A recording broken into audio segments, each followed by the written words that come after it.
We're trying something for a month, and we'll see if I have a single viewer left. Founders Fridays. We're going to do George Washington next week, and you don't want to miss that. And then we have, I think in 2 weeks, I'm going to show you the American heroes that are African Americans. Why would we have these amazing African American heroes and then not learn about them in school? Why? Today, we're going to start here, and Ira, you are here because of your book. It changed my my course. Ira Stoll wrote Samuel Adams, A Life, and I read this, and I remember bringing it in and saying, "My gosh!" I'd bring it into work every day, and I'd read it to people, and I'd go, "Did you know this?"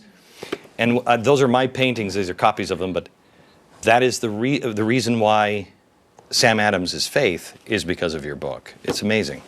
We also have David Barton here from Wall Builders, and I want to spend some time just getting to know this guy a little bit. First of all, did you know who you were going to find when you started doing research for your book? Well, I had a vague idea that he was one of the most steadfast of the Founding Fathers, but I really didn't know what motivated it. And you're right, it really was the faith. And as I got into it, I saw that Samuel Adams really believed that God was on the side of the Americans and that they were like the Israelites fleeing slavery in Egypt. Yeah, it was amazing, David, but he wasn't unique in that, was he? But he was probably the leader at the time, or the most... He was probably the leader. The British actually called him the puppet master, and they knew that he was behind things, and that's why they wanted his body. I mean, that order you read was go find him, find Hancock, kill him. If we can get these guys killed, we're going to save this thing. Now, he is the guy. We're separation of church and state. We're not a religious, and that is the big lie here. Yeah. We are. These guys all defended religions. Yeah. They would go, because people would say, well, no, you're not going to be that religion. Yeah. But they said, no. You can be as religious as you want. That's right. You don't go after another religion. It's not about one religion. We need to be religious people. But he wrote the Massachusetts Constitution, or he was involved in the Massachusetts Constitution. He was one of the foremost writers. He and his second cousin, John Adams, and Hancock were really the principal guys behind that. And John Adams is the one who wrote the foreword for all of this, but Sam had his fingers all over this. Okay, so give me, just summarize a couple of things that people, you go online and look this up. You think separation of church and state? This is in the Constitution of Massachusetts. Give a couple of things. Part the first, Declaration of Rights, item number 2, item number 3. It's the right as well as the duty of all men in society, publicly and at stated seasons, to worship the Supreme Being, the great Governor and Creator and Preserver of the universe, and no subject shall be hurt, molested, or restrained in his person, liberty, or estate for worshiping God in the manner and season most agreeable to the dictates of his conscience, or for his religious profession or sentiments, provided he does not disturb the public worship or peace of others in their religious worship. So in other words, what this is this is the beginning of our Constitution, and it's really, unless God's telling you to blow somebody up, that's it. You're cool. That's it. Right? Yeah, Okay. That's it. Unless you hurt somebody else, you go any way you want after your religious worship, and you have the freedom to express it. Right. The other thing I found interesting was that they say it's the duty of the government. Well, let me take that a step further in the next one, because here's the duty of government too. As the happiness of a people and the good order and preservation of civil government essentially depend upon piety, religion, and morality, and as these cannot be generally diffused through a community but by the institutions of the public worship of God and of public instruction in piety, religion, and morality, therefore, to promote this happiness, the legislature is invested to be able to authorize teachers to go out and publicly teach religion, etc. That's their Constitution. This is so important, we're going to pay the legislature just to go teach religion. This is how perverted this has become. Barney Frank would tell you that's nonsense and unconstitutional. Well, he hadn't read the U.S. Constitution or his own state Constitution. Yeah, this is in the state Constitution. Exactly. And this is, correct me if I'm wrong, this does two things. First of all, got the dates right, David? That's it. Yeah. Yes, sir. Okay, this is the progressive movement.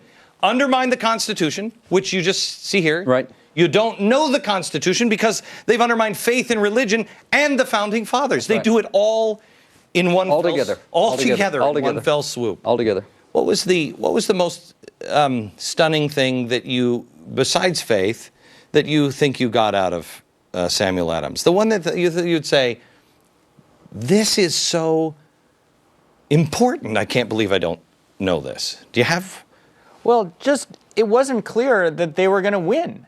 I mean, you said at the beginning that Washington lost all these battles, and if they lost, well, they were all Samuel dead. Adams, exactly, they were going to be killed. And one of Samuel Adams' close friends, his personal doctor actually, was decapitated by the British at the Battle of Bunker Hill.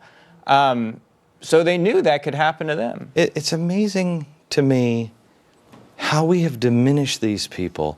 They were so amazing, so strong, and they all knew, I'm a dead man. Yeah. None of the more I learn about them, you know, I'm telling you, there's a reason why our teachers are saying, okay, memorize the date, kids. What day did that happen? I don't care about the dates. Yeah. Who cares about the dates? Yeah. Their character is what is amazing. With Sam Adams, he was so amazing because in talking to another signer of the Declaration, Benjamin Rush, who was a good friend with him in Congress, the question is, how much are we willing to sacrifice to secure our liberty? And the British general tried to bribe Adams before they tried to kill him. They tried to bribe him. He said, no, no, no. He said, I've already made my peace with the King of Kings. You're not going to buy me and you're not going to destroy my country with me assisting. So after that, they said, all right, we'll kill him. So he knows what's happening. He knows what's coming. And interestingly, he was in a minority. I mean, we look now at the American Revolution like everybody was on board. No, 1/3 of the Americans wanted independence. 1/3 of the Americans fought with the British against the other Americans, and 1/3 didn't care as long as it didn't affect them. So he's in a minority. Like today. You know, he's in a definite minority. And he told Benjamin, how much are you willing to pay? He said, if this revolution cost Americans 999 lives out of every 1,000 in the war, he said, that's still not too high a price to pay to secure our liberty. He said, and the one remaining will breed a new race of courageous leaders. Here's the amazing thing, America. I mean, if you get down, if you look to these guys, that's why we have to have them erased. If you're a progressive, you got to erase these guys because they will give you hope, and they will also show you that. I'm going to share with you how rich this guy was in a second. Because remember, they're all rich white men. How rich this guy was, and how he was willing to give everything up, not for $1. How many people in Washington, how many people do we talk to now? It's all about the money. These guys knew that it was about the rights of the individual, not human rights. There's a huge difference. The right of the individual, and willing to lose everything for it. Because it was important. Back in just a second.